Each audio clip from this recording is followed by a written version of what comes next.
Hello, YouTube. This is Natalie Sonderson. Thank you for being here. This topic today is one I consider very important for the times that we're in, for the journey that you might go through, for anybody who is involved, whether you practice yoga or not, in spiritual growth, evolution, and growing your consciousness or expanding your consciousness. And consciousness being that which holds all of our essence, right? Consciousness, when we think about it on a logical level, it's basically anything that we can perceive. Now, because we're working in a vehicle that's limited to how that vehicle is doing health-wise, the range of skill sets that vehicle has, the mood, the type of energy that vehicle has that day, the other things happening around, the schedule or the agenda of that person is going to affect the level of consciousness that they are likely going to be able to tap into. Now, you can hold consciousness through a very busy lifestyle, and you can also struggle to feel conscious through not that much. It really has no definitive rule book as to what you bring consciousness into, but what I have noticed and what this video is about is when we resist bringing consciousness towards the things that we feel the most either shameful of or unsure about or not proud of. And what bringing consciousness to those parts of ourselves looks like is truth. Right? So I'll give you an example. And there is a coined frame out there in the world of spirituality called spiritual bypassing. And it's basically a term that we can loosely label all over the place. But if we truly understand another reason that some people bypass, it's because they literally aren't ready to address that part of their lives, or they energetically won't be able to handle it. Right? So we have a couple of ways of looking at people who we decide spiritually bypass certain parts of their life. But let's try and open it up a little bit further and peel back another layer. Now, it's very easy to look from the outside of somebody's life into, whoever you're observing and to make certain assumptions or definitives around what you're seeing. However, you obviously don't have the whole story. You likely are just seeing a specific moment in time. And so when you label someone else as spiritually bypassing, one, it's impossible to label somebody definitively because we are always changing. So what you're seeing in that moment might be a lack of integrity, but what you might not be witnessing in other moments is them also trying to work with that area of their life. So you see what I mean? As soon as we put a label on somebody, we're putting a small box around who we think they are. And even though there are times where I've definitely thought, oh, that needs to be looked at, or, personally I've judged and said that's spiritual bypassing, what we want to remember is that everybody's timeline and everybody's growth and everybody's evolution of consciousness is not going to be the same. And the more that we can come back to this remembrance is that we are all heading in the same direction, even when the path looks very different from the outside.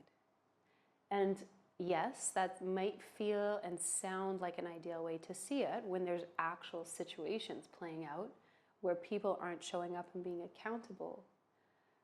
But what you actually are also doing for yourself as the observer or the bystander or the person in the situation with someone else who's probably not taking responsibility fully for their lives, is that it frees you up of taking it personally.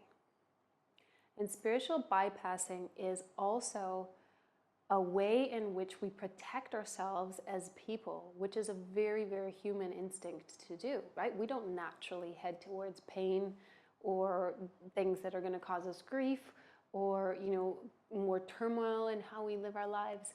And so when you can relate to these aspects of all of us, that maybe that person isn't ready today to look at that side of themselves, but that doesn't mean that they won't. And that doesn't mean that they won't do it in a way that has a large ripple impact when they do.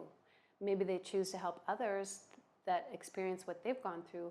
Maybe they learn a lot about themselves and what's possible when you do integrate whatever area of their life they've been avoiding. And I'm going to give you another tidbit to chew on in this video, and that is your relationship to spiritual bypassing.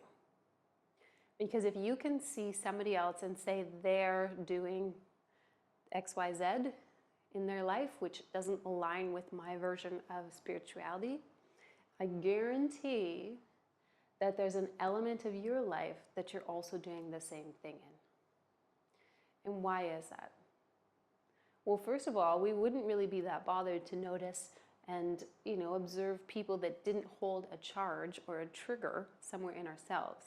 So somewhere in our systems, if that bothers us, that we see people who aren't, doing as good as we would like them to do, or really standing in their full truth and being honest about who they are and how they choose to live, then that is holding a charge for you. And it's likely holding a charge because there's areas of your life that you're not necessarily standing up and owning completely. And I'll peel it back one step further for today. If you find that that's the case, that it really gets under your skin when other people are not necessarily being truthful or authentic, then the solution to that is to use that mirror reflection about where you in your own life could be more authentic. Where could you show up and maybe bring more consciousness? Now, consciousness is different than integration. So consciousness means that we become aware of an element of our life. Integration basically revolves around the idea that it's been healed, right? It's been brought into the system. There's no more divide or polarity in the issue, right? It's a non-issue. That's integration.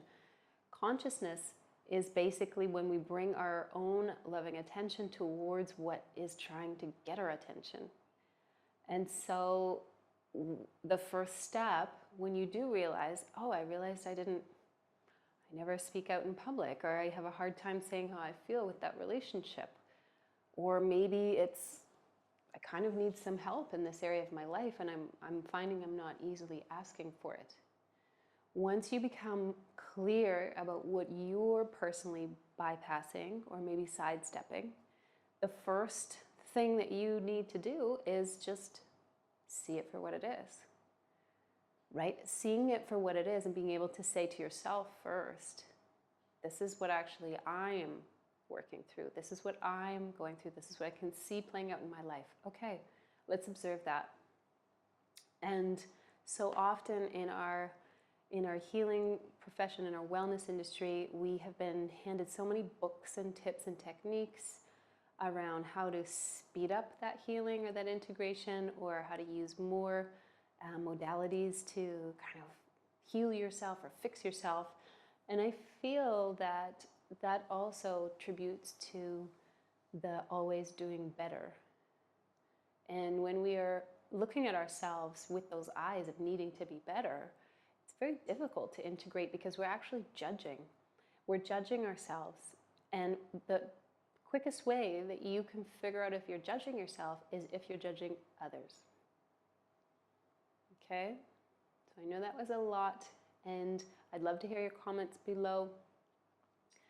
Spiritually speaking, we all have things that we haven't maybe figured out how to approach, or it hasn't been the right sequence of events to really fully dig into that issue. And so when we can look at it a little bit more spaciously without needing to judge and quantify where everyone else is versus where we are, we can understand that having parts of your life that are thriving and parts of your life you still need to work on is very, very normal. And so I invite you to become a little bit more sensitive and compassionate to the eyes that you look out into the world and see, because everybody's got some element or aspect of their life that I'm sure they would love to improve. heal, or transform. I hope this has been a beautiful, short food for thought. And if you would like to get these videos more often, please do hit the subscribe button below, and I'll see you in the next video.